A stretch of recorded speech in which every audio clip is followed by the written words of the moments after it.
Assalamualaikum dan salam sejahtera. Saya Ahmad Tarmizi dari kelas 6 bawah beta SMK Sikuati akan membentangkan pemendapan pinggir pantai bagi subjek Geografi STPM semester 1. Pertama sekali ialah definisi.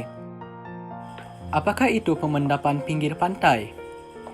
Pemendapan pinggir pantai ialah suatu proses pemendapan bahan muatan di kawasan pinggir pantai yang disebabkan oleh ejen-ejen seperti angin dan ombak yang kemudiannya membentuk bentuk muka bumi yang baharu. Seterusnya ialah cara-cara. Terdapat dua cara-cara berlakunya pemendapan pinggir pantai. Cara yang pertama ialah hanyutan pesisir pantai. Arus pesisir pantai yang bertemu dengan ombak yang datang secara menyerong atau hampir selari dengan pantai yang menghasilkan damparan ombak berbentuk zigzag dan menggalakkan berlakunya pemendapan bahan muatan ke pinggir pantai. Yang seterusnya ialah seretan. Bahan muatan seperti batu pasir dan batu kelikir akan diseret oleh ombak semasa ombak melanda pantai. Jika saiz bahan muatan lebih kecil, maka ia akan lebih mudah untuk diseret ombak di sepanjang pinggir pantai. Seterusnya ialah faktor-faktor. Terdapat 5 faktor-faktor berlakunya pemendapan pinggir pantai yang utama. Yang pertama ialah ombak. Ombak pembina akan menggalakkan proses pemendapan. Seterusnya ialah angin. Angin yang bertiup perlahan akan menyebabkan terbentuknya ombak pembina sehingga berlakunya pemendapan di pinggir pantai. Yang ketiga ialah orientasi pantai.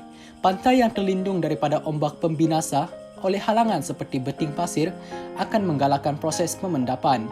Yang seterusnya ialah kecerunan. Cerun pantai yang landai lebih mudah untuk mengangkut bahan dan menghimpunkan bahan di bahagian pantai. Faktor yang terakhir ialah saiz dan jenis bahan. Kawasan pinggir pantai yang mempunyai banyak batuan enapan seperti batu pasir yang halus dan ringan akibat daripada tindakan ombak pembina meningkatkan kadar pemendapan. Yang keempat ialah bentuk muka bumi. Berikut merupakan bentuk muka bumi yang terhasil akibat daripada pemendapan pinggir pantai.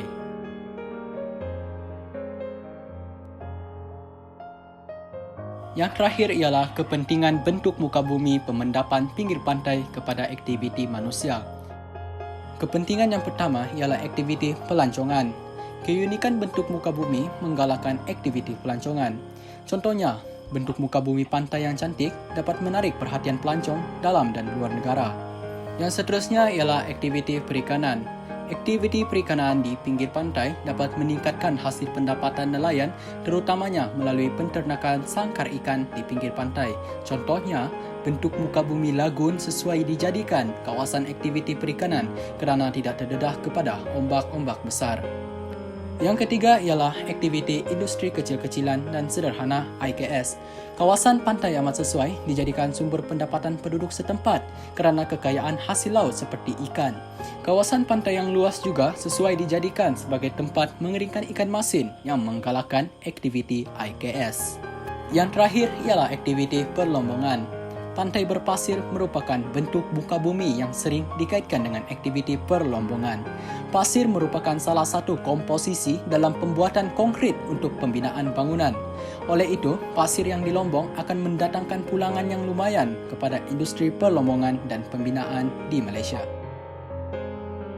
Itu sahaja untuk pembelajaran kita pada hari ini. Sekian dan terima kasih.